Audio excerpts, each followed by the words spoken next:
আবু বকর, কি অবস্থা? এই তো কি অবস্থা? ঈদ মুবারক। ঈদ মুবারক।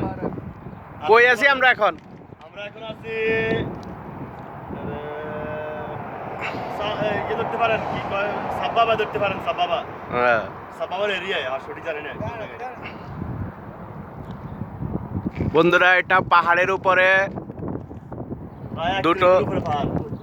দুইটা গাড়ি রাখা হয়েছে পুরানো দিনের স্মৃতি হিসাবে।